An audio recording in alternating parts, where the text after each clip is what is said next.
भारत का विज्ञान शुरू से उन्नत रहा है, लेकिन अंग्रेजों के आने के बाद और हमारे इतिहास को जिस तरीके से हटा दिया गया या मिटा देने का जो प्रयास हुआ, उसमें हमें ये लगने लग गया कि बहुत सारी जो चीजें हैं उसका निर्माण कहें या उसका आविष्कार कहें, वो विदेशों के द्वारा किया गया है। लेकिन भारत के जो ऋषि मुनि थे वो कई ऐसे सिद्धांत, कई ऐसी चीज़ों का आविष्कार किए जिसे बाद में, बहुत बाद में विदेश के लोगों ने स्वीकार किया और उसे माना कि वास्तव में भारत का विज्ञान शुरू से बेहद उन्नत रहा है।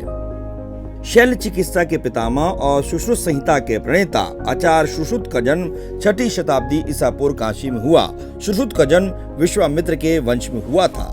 सुश्रुत संहिता को भारतीय चिकित्सा पद्धति में विशेष स्थान प्राप्त है। इसमें शल्य चिकित्सा के विभिन्न पहलुओं का विस्तार से समझाया गया है। शल्य क्रिया के लिए सुश्रुत 125 तरह के उपकरणों का प्रयोग करते थे। ये उपकरण शल्य क्रिया की जटिलता को देखते हुए खोजे गए थे।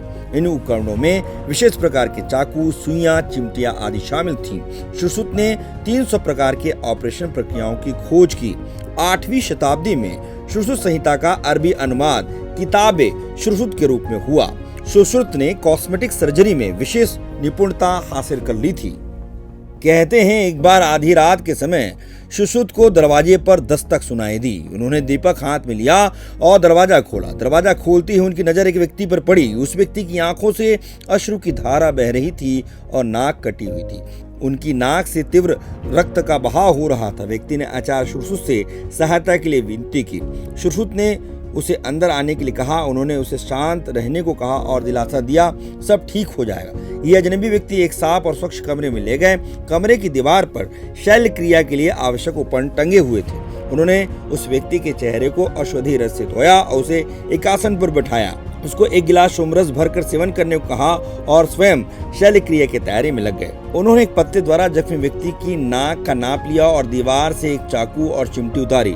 चाकू और चिमटी की मदद से व्यक्ति के गाल से एक मांस का टुकड़ा काटकर उसे उसकी नाक पर प्रत्यारोपित कर दिया। जो सोमरस उस व्यक्ति को दिया गया था वो इसीलिए दिया गया था कि उसको दर्द महसूस न हो। इसके बाद उन्होंने नाक पर टाँके लगाकर औषधि का लेप कर दिया। व्यक्ति को नियमित रूप से औषधियां लेने का निर्देश देकर सुश्रुत ने उसे घर जाने को कहा।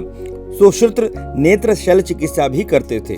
सुश्रुत संहिता में मोतियाबिंद के ऑपरेशन करने की विधि को विस्तार से बताया गया है। उन्होंने शल्य क्रिया द्वारा प्रसव कराने का भी ज्ञान था। सुश्रुत को टूटी हुई हड्डी का पता लगाने और उनको जोड़ने में विशेषज्ञता प्राप्त थी। सुश्रुत संहिता जो भारतीय चिकित्सा में सर्जरी की प्राचीन परंपरा का वर्णन करता है, उसे भारतीय चिकित्सा साहित्य के सबसे शानदार रत्नों में से एक रूप में माना जाता है। भारत में सुश्रुत को पहला सर्जन माना जाता है।